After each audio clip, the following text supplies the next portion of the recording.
Okay, I went up to Gus Karras at that time, and like I was telling you before, I was in halfway shape, and he wanted to know I was any kind of an athlete. So the first thing he asked me to do 50 push-ups, so I did 60 push-ups, and I found out early in my career, believe it or not, I was not a real super strong person. So what I did was I even do it today. I started out with 1 pound, 2 pounds, and 3 pounds, and I was doing 6,000 or 7,000 reps a day. Where when you got tired, I was in fantastic condition.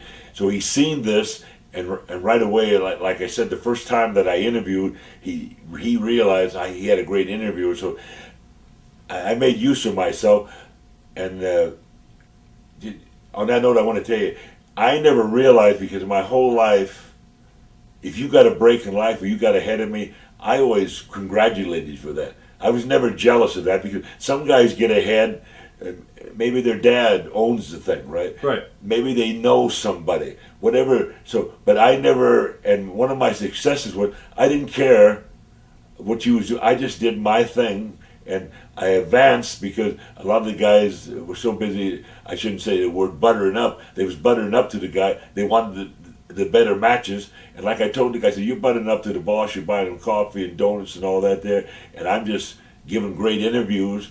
And he said, I don't know why you're getting 7 bookings a week and I'm only getting 5. I said, because they can only use you 5 times a week.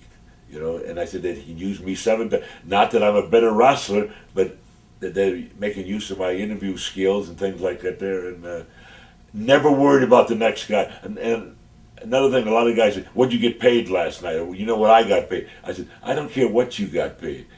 I can't take your money and spend it, right? Right. I got to take the money that I make and spend that money. And the idea, if I was going to worry about what he was making, I'd go out of. So I never, in my whole 46 years, never worried about the next guy. I worried about myself, but never the next guy. What was your training like when you first got trained? What was that like? Well, I'm glad you asked that, because a lot of people don't realize in the 50s and 60s and early into the 70s, there was no wrestling schools in them days. You had to actually butter up to a professional wrestler, which in my way of buttering up, a lot of the guys didn't have a car. I had a car at the time, and I said, can I drive you to the next town, right? Right. And they were so happy because they could get to the next town, they could go home afterwards. And a lot of times I had to say they took advantage of me, but I didn't care. You were learning the business on the road. I was learning the business on the road. And also, as I helped tear down the ring and set them up, I would say to the odd guy, because like my heroes in them days was the Alaskan, Sonny Myers was... Bob Orton Sr. I'd say, could you show me this one hold? Right. And they would show me that one hold, right? And if I did it wrong, in them days you got smacked upside the head. But there was no training schools like they are now. Nobody to help you. You just had to. And so, actually, when I started in '64 until late '65, I never even had my first match. Some of these guys, if you understand, now it's 2 or 3 weeks after they put their tights on, they're in the ring. Yeah. Okay, the fallacy of that is 90% of that group, because I've trained some of them myself, get hurt because they're trying things that they're not capable of that time, and the old pros will take advantage of it. Well, who, I guess, would you consider your mentor? Who was your mentor back then that really took you under their wing?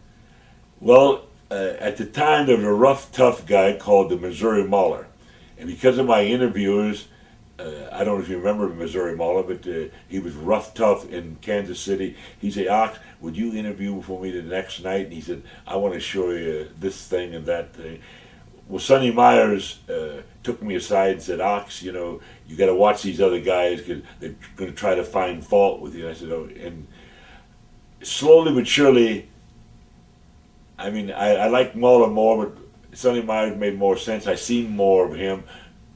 But in reality, the main eventers, believe it or not, in the early 60s would not help anybody. Wow. They won that main event, and they thought, well, if I help you, you're going to be the main event. So they never, ever, my person never helped anybody that I know of. It's still sort of like that somewhere in WWE land. Somewhere. Yeah, it's the same way. Because when you figure the night that Hulk Hogan made $90,000 on one match, there was guys making $250 on the opening match. So when you think of thousands of dollars between matches, I want to get in Hulk Hogan's spot. They're not going to ever allow you to get in his spot, but you think, boy, I was on the same card. I drew the same people. Right. Which is a fallacy because the main event always drew. And that, of course, that first main event was Andre and Hulk Hogan. And so they drew the house. I don't care what match you was on or who you said you was. Hulk Hogan and the Giant drew that first Giant house. What was we'll talk about that coming up definitely. Yes. What was kayfabe like for a younger guy like you back then? Okay. When did you spartan up? Believe it or not, I had set up the rings for a whole year. And one night, what happened was, in fact, there was a young fella from my town called Jim Dandy Hoosman, and I believe it was Harley Race.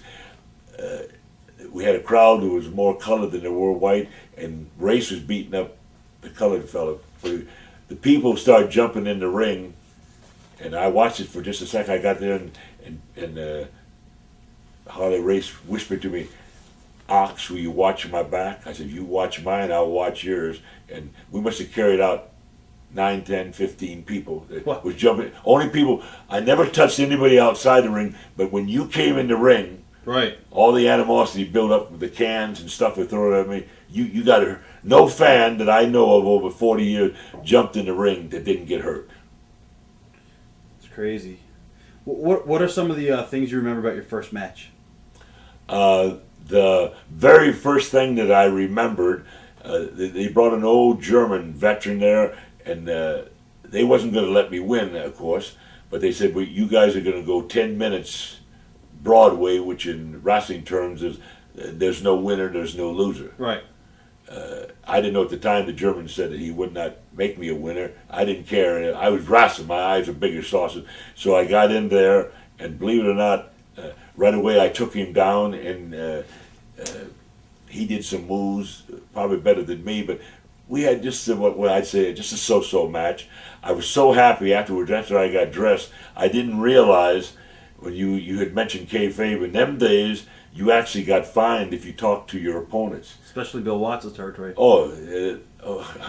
He fired so many guys over that there, but in them days, what they would do, they wouldn't fire you, they would starve you. Instead of 5 or 6 matches, you get 2 matches, right? And they say, what are you going to do when you wrestle this guy? You're going to keep away from him. But getting back to my first match, I went up to the guy. He was watching another match. I said, how do you think we did? He threw something at me, come downstairs. What a goof this guy is.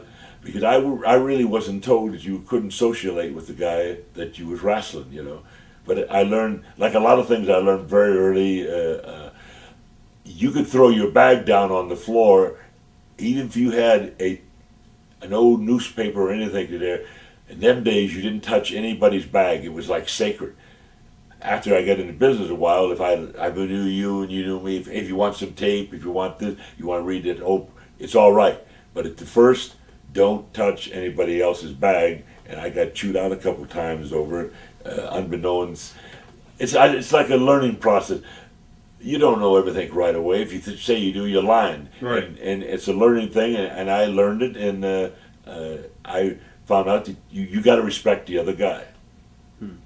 Well, I guess, what are some things that you remember that you had to do to pay your dues? Okay, I happened to be in a territory where I was 360 miles from Kansas City each way. I went up there 11 times. I worked 4 or 5 TVs. I worked some house shows. I went up there, and they said, we'll pay you next week.